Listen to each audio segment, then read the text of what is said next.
Assalamualaikum warahmatullahi wabarakatuh. Oke, kembali lagi bersama saya Sulaiman. Pada kesempatan kali ini saya akan mengerjakan tugas bahasa Indo yaitu drama yang berjudul Satu Gereja Masuk Islam oleh seorang pemuda muslim di Amerika. Oke, suatu hari ada seorang pemuda Arab yang baru saja menyelesaikan bangku kuliahnya di Amerika. Pemuda ini adalah salah seorang yang diberi nikmat oleh Allah untuk mendalami agama Islam dan belajar ini. Selain belajar, ia juga merupakan seorang juru dakwah Islam. Ketika berada di Amerika, ia pernah berkenalan dengan seorang yang beragama Nasrani. Hubungan mereka sangat erat dengan harapan semoga Allah Subhanahu wa Ta'ala memberikan hidayah untuk masuk Islam. Pada suatu hari, mereka berdua berjalan-jalan di sebuah perkampungan yang ada di Amerika. Dan kebetulan pada saat itu mereka melintas di dekat sebuah gereja yang terdapat di kampung tersebut. Temannya yang Nasrani itu meminta dirinya juga turut masuk ke dalam gereja tersebut. Semula ia sangat keberatan, namun karena temannya terus mendesak dan memintanya agar ikut memasuki gereja tersebut, akhirnya pemuda muslim tersebut memenuhi permintaan temannya tersebut dan ikut masuk ke dalam gereja. Pemuda tersebut duduk di salah satu bangku dengan sebagaimana kebiasaan mereka ketika pendeta muslim di gereja. Mereka serentak berdiri untuk memberikan hormat dan kemudian kembali.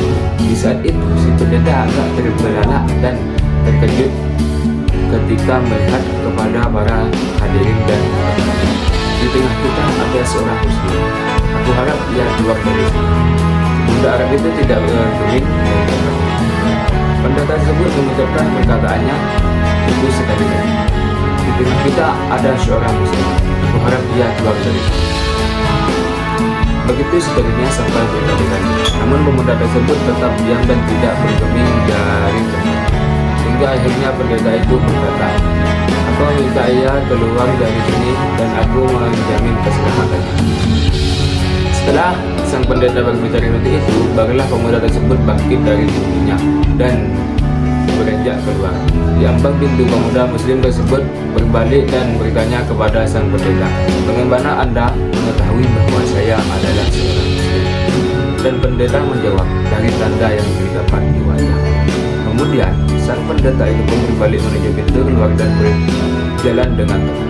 Namun sang pendeta melihat kesempatan itu. Ia ingin memanfaatkan keberadaan pemuda muslim di gereja dia untuk mengokohkan markasnya, yaitu dengan mengajaknya berdebat dan memojokkannya dengan beberapa pertanyaan yang menentukan.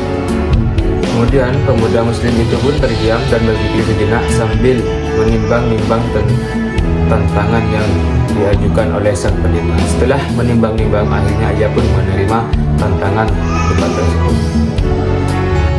"Aku akan mengajukan kepada Anda 22 pertanyaan dan Anda harus menjawabnya dengan tepat," kata sang pendeta mendengar kesanggupan pemuda tersebut. "Silahkan jawab," sang pendeta sambil tersenyum.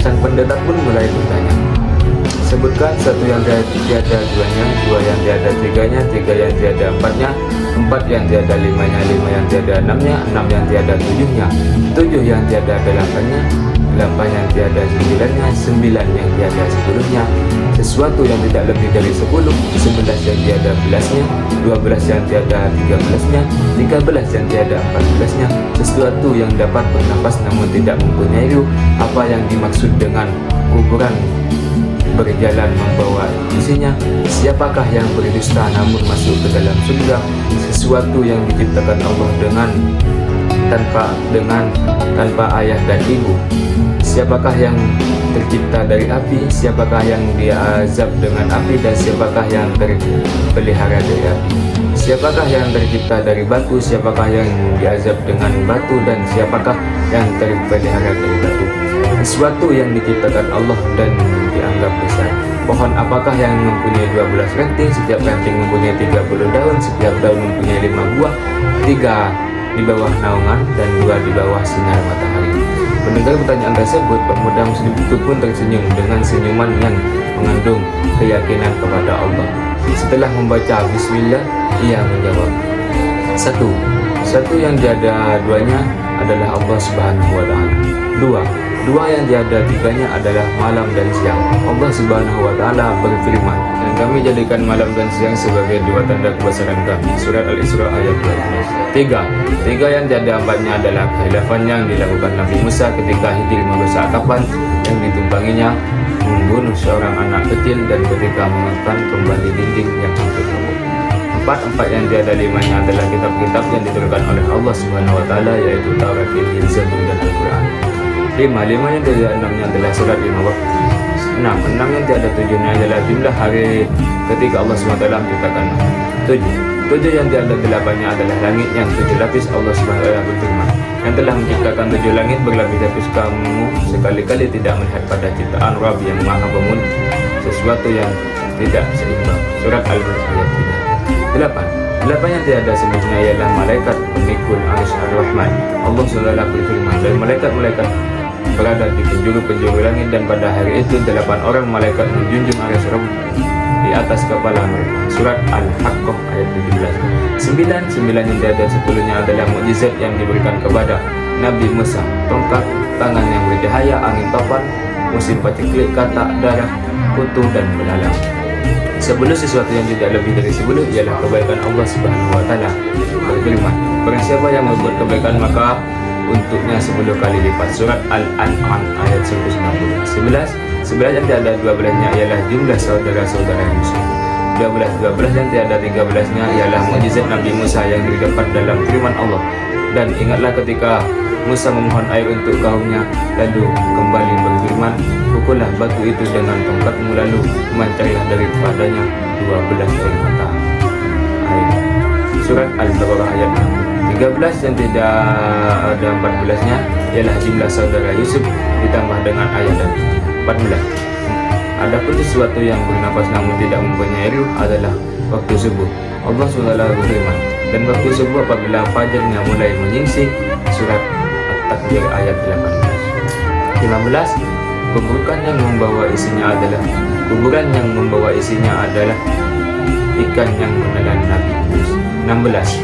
Mereka yang berdusta namun masuk ke dalam surga adalah saudara-saudara Yusuf, yakni ketika mereka berkata kepada ayahnya, wahai ayah kami, sesungguhnya kami pergi berlomba-lomba dan kami tinggalkan Yusuf di dekat barang-barang kami, lalu dia dimakan serigala. Setelah kedustaan terungkap, Yusuf berkata kepada mereka, tak ada ceritaan serigala terhadap kalian. Dan ayah mereka Yakub berkata, aku akan memohonkan ampun bagimu kepada Rabbmu, sesungguhnya dialah yang maha pengampun lagi maha penyayang. Surat Yusuf 13. 17. Sesuatu yang diciptakan Allah namun tidak dia sukai adalah suara keledai. Allah Subhanahu wa Ta'ala berfirman, sesungguhnya sejelek-jelek suara adalah suara keledai. Surat Luqman ayat 19. Makhluk yang diciptakan Allah tanpa bapa dan ibu adalah Nabi Adam, malaikat utama Nabi Saleh, dan kambing Nabi Ibrahim. 19. Makhluk yang diciptakan dari api adalah iblis, yang diazab dengan api ialah Abu Jahal, dan yang berpelihara dari api adalah Nabi Ibrahim. Allah Subhanahu wa Ta'ala berfirman, wahai api, dinginlah, selamatkan Ibrahim. Surat Al-Anbiya ayat 69. Makhluk yang terbuat dari batu adalah unta Nabi Saleh, yang diazab dengan batu adalah tentara bergajah Arabah, dan yang terpelihara dari batu adalah Ashabul Kahfi atau penghuni. 21. Sesuatu yang diciptakan oleh Allah dan dianggap perkara besar adalah tipu daya wanita, sebagaimana firman Allah Subhanahu wa Ta'ala, sesungguhnya tipu daya kaum wanita itu sangatlah besar. Surat Al-Yusuf ayat 22. Adapun pohon yang memiliki 12 ranting dan setiap ranting mempunyai 30 daun, kemudian setiap daun mempunyai 5 buah, 3 di bawah teduhan dan 2 di bawah sinar matahari.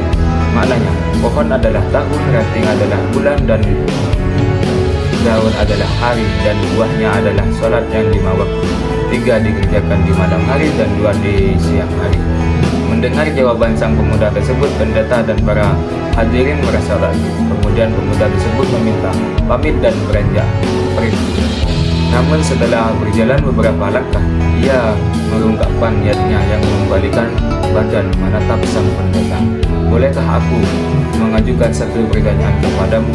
tanya sang pemuda muslim. "Silahkan," jawab sang pendeta menyetuju. Sang pemuda diam sejenak, kemudian berkata, "Apakah kunci surga itu?" Mendengar pertanyaan itu, lidah sang pendeta menjadi keruh. Hatinya diselimuti keraguan dan rona wajahnya pun berubah. Ia berusaha menyembunyikan kekhawatirannya, namun hasilnya nihil. Orang-orang yang hadir di gereja itu harus bersorak-sorak mendesaknya agar ia menjawab pertanyaan tersebut, namun ia berusaha mengelak. "Anda telah melontarkan 22 pertanyaan kepada pemuda tersebut, dan semuanya ia jawab dengan tepat. Sementara ia hanya memberimu satu pertanyaan, namun Anda tidak mampu menjawabnya," teriak salah seorang hadirin. Pendeta tersebut berkata, "Sungguh aku mengetahui dengan bijak jawaban dari pertanyaan tersebut. Namun aku takut kalian akan marah jika aku menjawabnya." "Kami menjamin keselamatan Anda," jawab mereka serentak. Sang pendeta mengambil nafas sejenak dan menghembuskannya kembali sambil berkata, "Jawabannya ialah asyhadu an la ilaha illallah wa asyhadu anna Muhammadar Rasulullah." Mendengar jawaban itu keluar dari mulut sang pendeta, akhirnya para hadirin yang sedang hadir di gereja tersebut mengucapkan syahadat secara serentak, dan akhirnya pun mereka masuk agama Islam. Allahu Akbar. Sungguh Allah telah menganugerahkan hidayah kebaikan dan menunjuk mereka kepada Islam melalui tangan seorang pemuda muslim yang bertakwa. Tentu saja semua hal yang terjadi di atas adalah dengan ilmu, bukan hanya sebuah karangan saja. Cukup sekian ceramah dari saya. Apabila ada kata-kata yang salah mohon dimaafkan. Wassalamualaikum warahmatullahi wabarakatuh.